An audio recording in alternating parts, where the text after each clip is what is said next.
Welcome back to my channel. My name is Sephora. If you don't know, I'm a licensed attorney and business coach, and we're going to be talking all about how you can use social media to build your business. That is how to build an online presence. Okay, so if you guys don't know, I am Sephora. I help business women, I help professional women reclaim their freedom by launching their business while working full-time. If that sounds like you, click the link in my bio to get some business coaching from me. So let's jump right in. We are in the social media era. And you know what that means? That means if you are not posting about your business online, if you are not creating that online business, if you are not creating that online presence, you are missing out on a lot of potential customers, clients, opportunities for your business. So we're going to jump into some ways that you can begin creating a sustainable and likable online brand presence for your business so that you can use to help scale. Let's jump right in. Number one, who does your business serve? You have to know who your business serves because you want to know where are your people, where are your clients located. So my first tip here is to think about where you need to be in order to even build an online presence. If, for example, you're offering a tutoring service or any type of service where your business folks are between the ages of, I don't know, 14 and 16 or whatever, right? Or you're catering to those types of kids and maybe you have a product or service or whatever that caters to those types of what that product or service is. I don't know. Tutoring, I don't know, because maybe you shoot for their parents.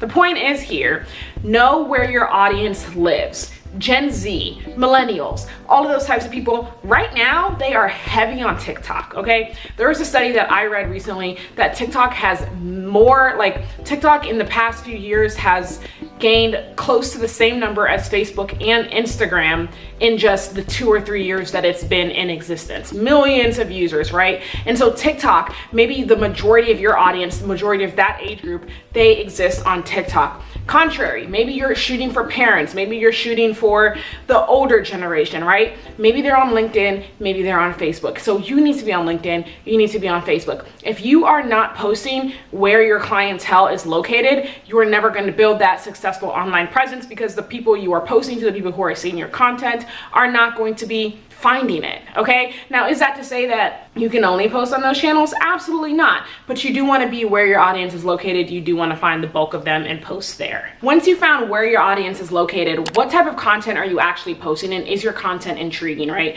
So this kind of goes back to when you're thinking about, are you posting content for yourself or are you posting content that your audience would actually be interested in? And so, concrete example, if you're selling a service that offers meal prep service or cooking service or chef delivery, whatever it may be, then what are you posting? Are you just posting long essays about the different types of meals you offer? Are you just posting word posts about, you know, what today's meal is and the health benefits of your meal? Or are you actually taking the time to show your food? Are you actually taking the time to go behind the scenes if you're cooking the food? Are you actually showing the types of content that your audience would be interested in learning about? And so you have to think, if you were a consumer, if you were a client, and instead of asking yourself this question, I actually prefer you go out and ask them, ask your client, ask your consumer what they would like to see, but make sure you are posting that type of content that would make them want to buy from you, right?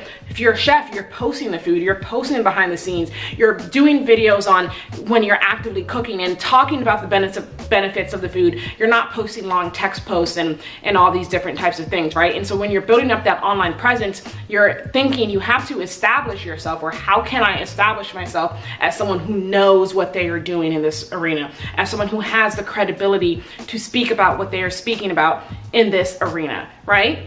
So another concrete example, maybe you're an HR executive and you want to launch your business while you're working full time. If your contract allows it, maybe you want to launch your business and helping people transition careers or helping people get jobs, right? So what would your people want to know? They want to know things about interview skills. They want to know things about what to put in their resume, what not to put in their resume. They want you to be giving them value that they can actually apply in their daily lives as they're looking for new jobs, as they're trying to get their careers, right? And so you're focusing on that value content. And just generally speaking, you should always be focusing on that value content, because if it's not there, then you're never going to build that online presence that your brand needs.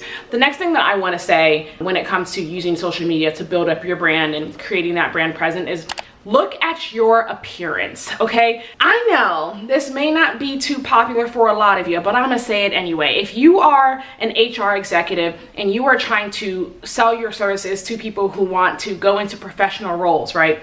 This think C-suite roles, think attorneys, think doctor, like whatever, think those types of roles, like C-suite, accounting, finance, whatever, those professional roles or C-suite roles, whatever, and you're in there in sweats and pajamas every single time you go on there, I want you to ask yourself if you would listen to you, okay? Would you listen to you, right? So does it make sense for a chef to be in his chef outfit and his chef hat, apron and stuff while he's doing his videos? Absolutely. Would it make sense for you to have that same garb on in your video? No, absolutely not. So think about how you are appearing to your audience. And while people may tell you that doesn't matter, I don't care, I wouldn't care, and anyone who cares, blah, blah, blah, I don't want them as a client. Anyway, let me tell you something. There's something as a subconscious mind, and that even if they're not actively thinking about it, their subconscious mind, there is an effect. So whether or not they want to acknowledge it, that subconscious mind that is in play there, and it does play a factor because I recognize it in myself and I recognize it in my clients, right? When you look at someone, your subconscious mind instantly forms an opinion, and you want that opinion to the best of your ability to represent what you are trying to offer. The next thing that I recommend when you're trying to build an online presence and stand out is think about how you are always presenting yourself, or what the colors or recognizable colors in your brand are. So how can you make yourself stand out amongst the competition? Think about it. Whenever you see Coke, you see red and you see the white writing, okay? Coca-Cola, okay? It's a brand that stands out. Whenever you see Southwest, you know the colors, you see them. And whenever you think Nike, you think Just Do It, right? It's that tagline, or it's the colors, or it's their logo. So what do you have? Whether it's your tagline, whether it's your colors, whether it's your logo, what makes you stand out? So the minute anyone recognizes or sees or thinks about you or your logo or whatever, they're gonna instantly recognize, oh yeah, that's that business, and I know because look, right? Or and I know because XYZ, right? So creating that memorable piece that can allow you to stand out from the competition, or at least allow you to be memorable in people's minds. The next thing that you want to do is make sure that you are actually providing valuable and informational content, and actually also talking about your services. So there's a couple of different things that you should do here. One, always at minimum, I think, provide value content at least once a week, preferably maybe twice a week. Two, always provide content and let them know that you have something that they need, that they want, and you're doing this through your market research. If you don't know what that is, make sure you watch my video on how I grew my business to 6 figures in 1 year's time. I talk about the 10 steps that I use, and I talk all about market research there, and that's what you should be doing and using when you are speaking to your audience, when you are posting on social media. Make sure you're also always using a call to action that relates to your business, that touches on those heavy points in your marketing, in your social media videos, right? Because you're always using this social media as a way to stand out, as a way to give information, as a way to provide value, as a way to essentially make people recognize you and understand, like, hey, yeah, she's the go-to here, or she's who I want to help me. She's what I need in my life, okay? And then the next thing I have to say to you guys is try to establish yourself as an expert to the best of your ability. There's so many different ways you can do this, and so I'm not going to cover all of them, but establishing yourself as an expert in the field of whatever you are trying to offer is going to make people want to, or make it easier for them to buy from you after that emotional connection is built up. Speaking on that emotional connection, use storytelling. I admit that I need to get better at that. Use storytelling in your posts, right? People who feel like emotional connection with you, people who feel that personal connection with you are going to want to, or be more likely to buy from you because they relate to you. They can empathize with you, or you can empathize and relate to them. Okay, the final tip that I have for you guys here, I don't even know what number it is because I've just been spewing different things off about building your online presence for social media, for your brand. Last thing I have is be consistent. Generally speaking, I recommend at least trying to post once a day on one medium or one social media channel. Okay, if you can do more than that, wonderful. If you can do it on more than one channel, wonderful.